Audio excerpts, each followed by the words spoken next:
excited to be here, obviously, and looking forward to competing against the best. And I think in this tournament, teams that are playing well keep advancing, and I think all four of these teams have played well against the best talent thrown at them. They've competed and done it, and now we're all still standing, so we'll see what happens. You have a question for Coach Calipari. Raise your hand. Let's start out in the front here.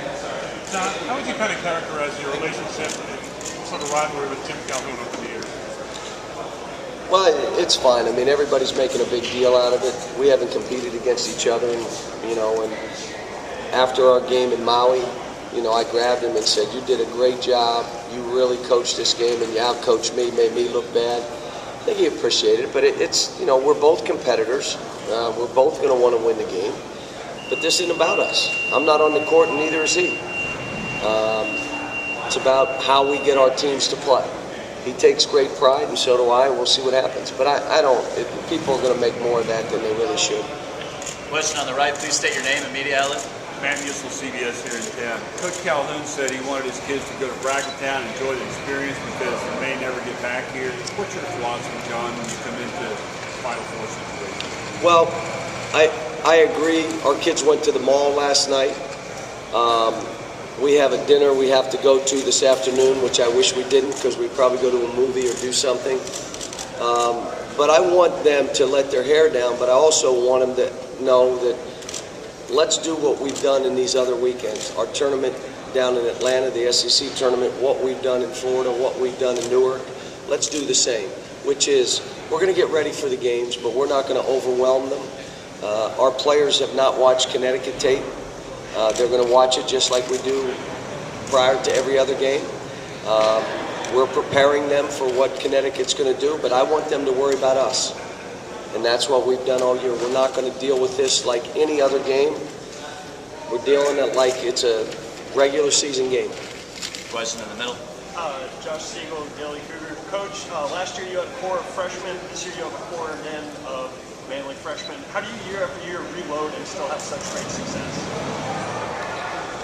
You got to have good kids that respect each other, that understand it's bigger than them.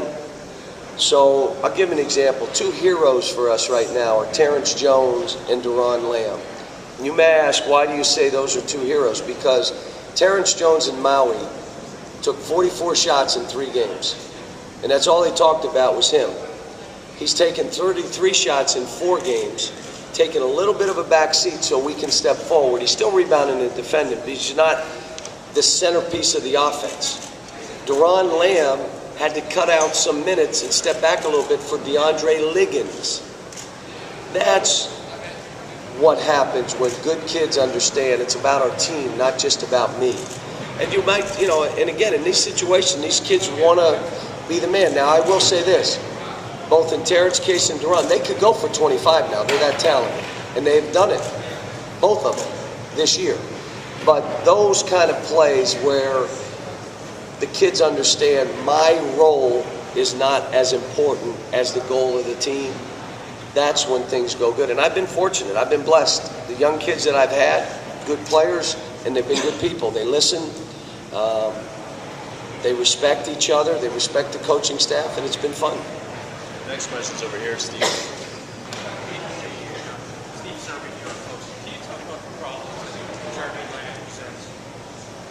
Well, he, in the last month of the season, has been phenomenal because what happens to you, you play Kemba and you forget about him, and then Jim starts running that guy off baseline screens, and all of a sudden he's curling, stepping through, or you play the pick and roll too much, they throw it over the top to him and he's making threes. He's making all those plays, so you have the scorer A1 and scorer B1. And that's what they've been doing. He's been terrific. He's long, he's active. I'll tell you what else he's doing. He's coming up with steals at the exact time they need it. He's making a run through and a dunk. I've seen it on tape over and over and over. So I'm really impressed. So we recruited him. I really liked him as a player in high school. We missed that question. Was about UConn's Jeremy Lamb. does this group stack up against other teams you've had from a three-point shooting standpoint? And what's it been like just after the last couple of teams really weren't centered around the three, just kind of putting the team together with that strength? Well, last year's team, everybody played zone, or at least at some point in the game played zone, and so to see if we wouldn't make any shots. And obviously, the one game we were 0 for 20. This team, it's a little harder to play a zone. You can't. It's a dangerous proposition. We can shoot threes. We're one of the better three-point shooting teams, but we don't rely on it. I think it's fool's gold if you rely on it. But we can shoot it, and we got 4 or 5 guys that can shoot it. It's not just two guys that shoot the ball well. It's like 5 of us. But it's a different team. We're playing different than we did a year ago. We're playing different than we did 2-3 years ago. It's just a different way of playing. And that's one of the reasons we struggled during this year. I was trying to figure out how exactly does this team play. Lost a lot of close games.